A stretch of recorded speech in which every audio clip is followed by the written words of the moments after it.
Alors, comment on sait que ça, c'est n'importe quoi? Alors, il y a un premier critère qui est de dire c'est juste ça a l'air complètement con comme corrélation. Mais le fait que ça ait l'air complètement con n'est pas un critère scientifique de validité. Si vous rejetez tout ce qui a l'air complètement con, en fait, vous êtes complètement réactionnaire.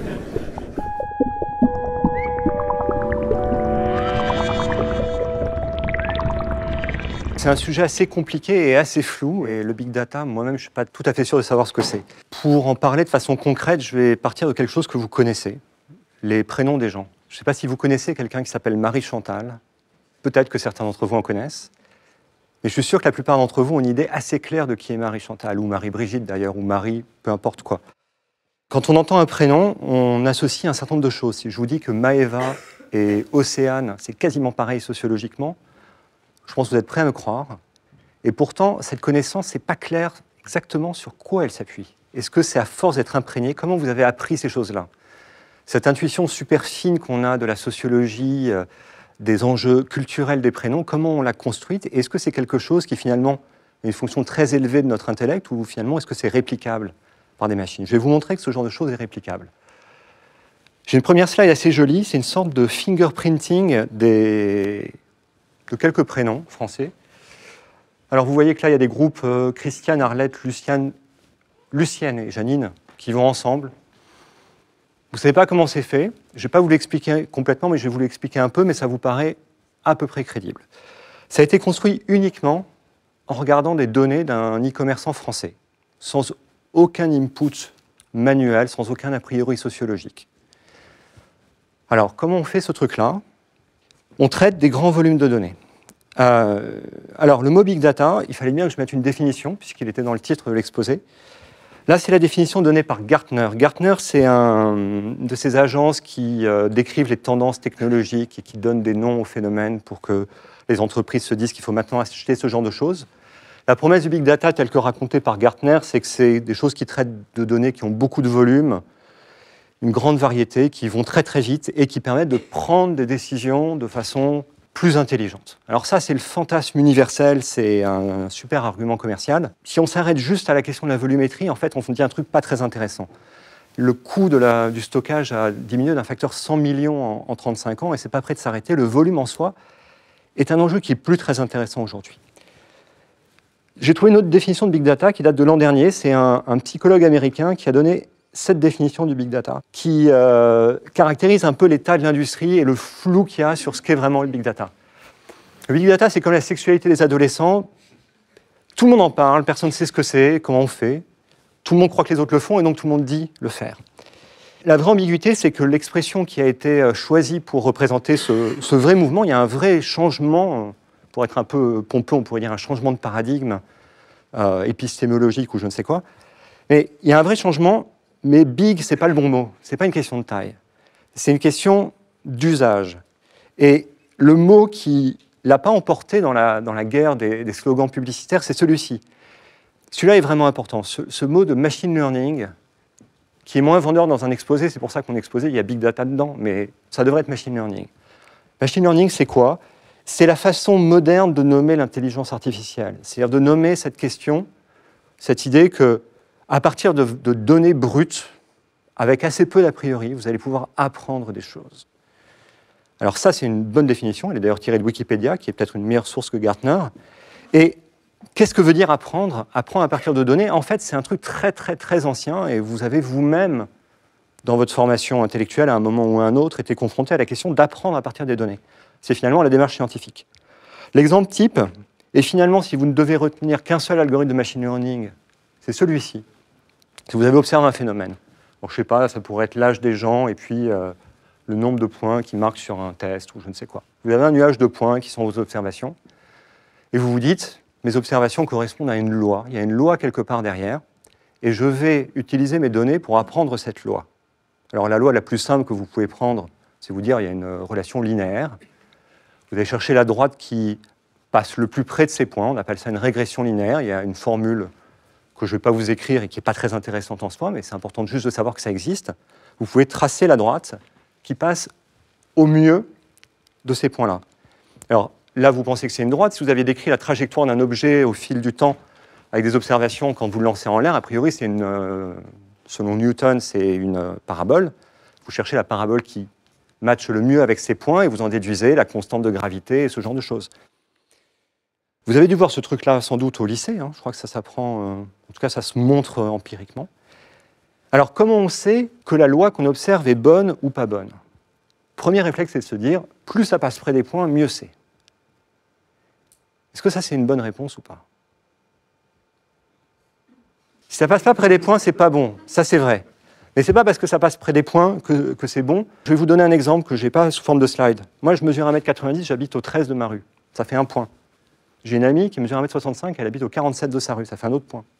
Je peux en déduire une loi linéaire, sauf que j'ai un ami qui habite au 140 et il ne mesure pas 85 cm et la loi n'est pas vraie en fait. Et il faut se méfier des lois qu'on extrapole à partir d'un nombre de data trop faible. Il y a un site très marrant qui est apparu récemment, qui est monté je crois par un étudiant américain, où il y a un certain nombre de corrélations qu'on peut trouver. Alors il y a un moteur de corrélation, alors là il y en a une qui est jolie. Donc ce site est là, Tyler Vigen, je vous conseille d'aller dessus. Donc le nombre de doctorats en sociologie attribués aux États-Unis a l'air très corrélé au nombre de morts par anticoagulants. Il y en a un autre qui est pas mal, je crois que c'est le nombre de films dans lesquels apparaît Nicolas Cage est corrélé au nombre de personnes qui meurent noyées dans les piscines. Et la consommation de mozzarella est corrélée au nombre de divorces dans le Texas. C'est-à-dire, en gros, plus vous cherchez dans un ensemble qui est grand, évidemment, si vous prenez une base de données avec toutes les séries temporelles, vous allez pouvoir montrer n'importe quoi. Alors, comment on sait que ça, c'est n'importe quoi? Alors, il y a un premier critère qui est de dire c'est juste ça a l'air complètement con comme corrélation. Mais le fait que ça ait l'air complètement con n'est pas un critère scientifique de validité. Si vous rejetez tout ce qui a l'air complètement con, en fait, vous êtes complètement réactionnaire et vous êtes fermé aux idées nouvelles, en fait. Donc, il me faudrait un critère objectif pour dire que ce truc, non seulement a l'air complètement con, mais est complètement con. Est-ce que vous savez quel est le critère? L'absence d'un troisième facteur, mais en l'occurrence, ça n'a pas marché. Non, parfois, il y a des trucs vraiment improbables qui sont vrais. Hein. Ce serait possible. En fait, c'est la prédiction, ouais. Là, ça marche très très bien jusqu'en 2009, mais si c'est n'importe quoi, il n'y a pas de raison que le point suivant, ça marche encore. C'est peut-être juste un coup de bol. Parce qu'en fait, si je commence par avoir un ensemble d'observations et que j'extrapole directement à partir de ces observations, en fait, je vais apprendre par cœur. Il y a un principe général du machine learning qui est qu'en gros, si vous apprenez votre modèle sur un ensemble, plus votre modèle devient compliqué ou plus vous piochez dans un ensemble de modèles possibles grand, plus vous allez passer près des points de votre courbe, mais par contre, si vous remettez des nouvelles données, là, vous allez avoir une erreur plus grande. Donc un bon modèle, c'est un modèle qui se généralise. Et le machine learning se préoccupe finalement que d'une chose, c'est de générer à partir des données des modèles qui sont observés sur les données passées et qui se généralisent dans le futur. Et la grande difficulté du big data, c'est que dans cette diversité, dans cette masse de données, c'est possible d'apprendre des corrélations par cœur qui sont n'importe quoi. Revenons à des exemples concrets où on va apprendre des choses et puis on va apprendre la sociologie des prénoms. Voilà à quoi ressemble un dataset d'un e-commerçant. Alors il y a des inscrits, des users. Si vous prenez une boîte comme PriceMeister, il y a à peu près 20 millions d'inscrits ici. Il y a les produits. Chez PriceMeister, il y en a 200 millions. Puis vous avez les achats, puis vous avez les pages vues aussi. Quand vous êtes logué sur le site et que vous allez dessus, on sait que vous avez vu ce produit. On se doute bien que de cette masse gigantesque d'informations, on a des trucs à apprendre. Alors quand même, pour relativiser ce mot « big », peut-être que ça a l'air big quand je dis qu'il y a 20 millions d'utilisateurs et 200 millions de produits, mais ça tient sur une clé USB aujourd'hui. Donc c'est dur d'appeler ça big, finalement. Quels sont les problèmes qu'un e-commerçant va se poser concrètement et qu'est-ce qui lui l'intéresse? Lui, ce qui l'intéresse, c'est de savoir qui va acheter quoi. Comme ça, on peut savoir à qui proposer quoi. Alors là, j'ai un certain nombre de personnes dans ma base de données, puis un certain nombre de produits. Alors imaginez qu'il y a 20 millions de lignes comme ça et que ça continue. Et puis il y a 200 millions de produits, et puis ça continue, et puis ils en ont acheté un certain nombre. Vous dites, très bien, normalement, si je suis intelligent, si je suis curieux, si j'ai un sens de la déduction qui est bon, je vais pouvoir apprendre des choses. Et vous dites, maintenant j'ai un nouveau produit, comment je peux prédire, si je sais par exemple qu'une partie de mon échantillon a acheté, comment je peux produire? Comment je peux prédire qui va acheter? Le modèle de régression linéaire que je vous ai montré tout à l'heure, ça marche en dimension quelconque. Je pourrais faire une espèce de combinaison linéaire un peu compliquée et prédire que le nombre de coffrets de Games of Thrones que vous allez acheter, c'est une combinaison du nombre de Playmobil que vous avez acheté, etc. Si je fais ça, en fait, ça ne va pas marcher parce que je vais avoir appris par cœur un peu comme tout à l'heure et je vais avoir fait du surapprentissage et ça ne va pas se généraliser. J'ai besoin de réduire la dimensionnalité de mon dataset pour apprendre avec moins de paramètres. Je ne peux pas trouver 200 millions de coefficients associés à mes 200 millions de produits, ça va être n'importe quoi. C'est là qu'arrive mon fingerprinting des prénoms. Peut-être qu'au lieu d'apprendre individu par individu, je peux commencer à faire des moyennes. C'est-à-dire que Judith, finalement, je vais mettre toutes les Judith ensemble et je vais regarder la moyenne de leur taux d'achat de certains produits. Ce truc-là est en fait une espèce de fingerprint de ce type-là. Alors, je ne vous dis pas ce que sont les axes, parce que c'est un peu des secrets de cuisine, mais là, on voit qu'on a déjà regroupé les choses. Ce qui est intéressant, c'est que vous dites, finalement, je prends toutes les Judith, je regarde le nombre moyen de clés de Playmobil qu'elles ont acheté. J'ai des grandeurs qui sont un peu mieux échantillonnées statistiquement. Si j'ai des dizaines de millions de personnes, je vais avoir des nombres qui sont suffisamment bien échantillonnés et je vais pouvoir savoir que Maeva et Océane sont synonymes parce que les deux vecteurs qui me donnent les moyennes de nombre d'achats de chacun de mes produits vont se ressembler. C'est déjà pas mal. Alors, je voudrais, dans les 4 minutes qui me restent, vous emmener plus loin. Plus loin que cette idée qu'on peut juste faire des stats descriptives.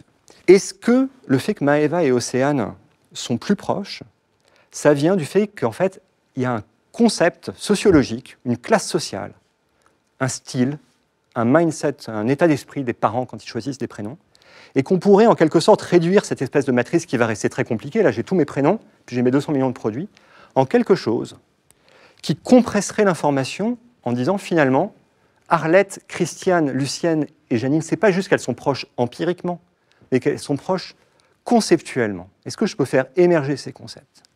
Et là, il y a des algos qui sont évidemment pas racontables en quelques minutes, qui vous permettent de faire la chose suivante. Vous avez cette énorme matrice avec des lignes, tous les prénoms et des colonnes, tous vos produits, et vous vous dites, supposons qu'il existe 10 concepts fondamentaux qui décrivent les prénoms. Est-ce que je peux trouver une façon de positionner chaque prénom comme une combinaison d'expressions de ces concepts? Une expression qui serait classe moyenne, une expression qui serait femme plutôt que homme, une qui serait telle origine géographique. Quels sont les concepts fondamentaux qui permettent de décrire, avec le moins de paramètres possible, les prénoms, et puis, du côté des produits, l'appétence de chacun de ces concepts sociologiques pour chacun de ces styles de produits. C'est finalement inventer des concepts abstraits. Si on fait tourner ces algorithmes sur ces datasets, on arrive à finalement générer des purs concepts qui n'étaient pas des a priori qu'on a fait rentrer dans la machine, mais qui ont émergé naturellement du dataset. Alors, comment décrire ces purs concepts? C'est un peu compliqué. C'est en quelque sorte, on a pris un gigantesque graphe avec un utilisateur ou un prénom, un produit, une arête par produit acheté, on a essayé de trouver les formes de ce graphe et de décrire ça. Alors, une façon de décrire ces concepts, c'est de dire, pour chaque concept, je vais prendre les prénoms qui expriment le plus fortement ces concepts. Alors là, je vais vous montrer un exemple de pur concept. Alors, je ne le fais pas à partir des prénoms, je le fais encore mieux à partir des pseudos qui sont dans les adresses mail. Si je veux décrire les patterns d'achat chez un e-commerçant en, disons, quelques centaines de concepts, voilà un des purs concepts. Il est assez saisissant. On se rend compte que, finalement, il y a une espèce de thème commun dans un certain nombre de choix de pseudonymes. Si vous devez choisir leur couleur préférée, ce n'est pas très dur. Vous en déduisez aussi que si quelqu'un a Tigresse dans son adresse mail, peut-être que c'est un peu moins crédible que ce que la personne voudrait mettre quand elle choisit Tigresse. Ça dit des trucs sociologiques qui sont assez sidérants, où on a l'impression que c'est de l'intelligence humaine, parce qu'il y a quand même une finesse, et pourtant c'est purement la sortie d'un algorithme appliqué à des données du commerce électronique. Alors pour ne pas être sexiste, j'en ai un autre, qui est un peu du même genre, un peu différent. Finalement, ce qu'on a fait là est une opération qui ressemble beaucoup à ce que le cerveau humain fait quand on essaye de regarder, par exemple, le cortex visuel. Il y a des couches successives. Là, vous voyez, c'est une première couche, ça, c'est une deuxième couche. Et chaque couche, en fait, c'est des abstractions de niveau supérieur. Il y a une logique qu'on appelle le deep learning qui consiste à essayer d'extraire comme ça ce qu'on appelle des features de niveau d'abstraction supérieur. Donc là, c'était des concepts primitifs, mais je pourrais aller plus loin. Il y a des gens qui se rendent compte qu'en fait, ils avaient observé qu'on pouvait avoir des neurones qui réagissaient à des choses extrêmement focalisées culturellement. C'est pas Nature, hein, l'endroit où j'ai trouvé la publication, donc je prétends pas que c'est de la grande science. Un petit exemple pour finir pour la route. Ce que j'ai montré sur les prénoms, évidemment, on peut tout qualifier en ce dataset. Ici, c'est des produits. J'ai pris chez un autre e-commerçant des produits. Et en fonction de ces features qu'on a appris automatiquement, quels sont les produits les plus proches? Ceux-là. Et on se rend compte qu'en fait, le concept de Playmobil, il faut le casser en concept plus petit. Je n'ai plus de temps, donc je m'arrête là. Merci beaucoup.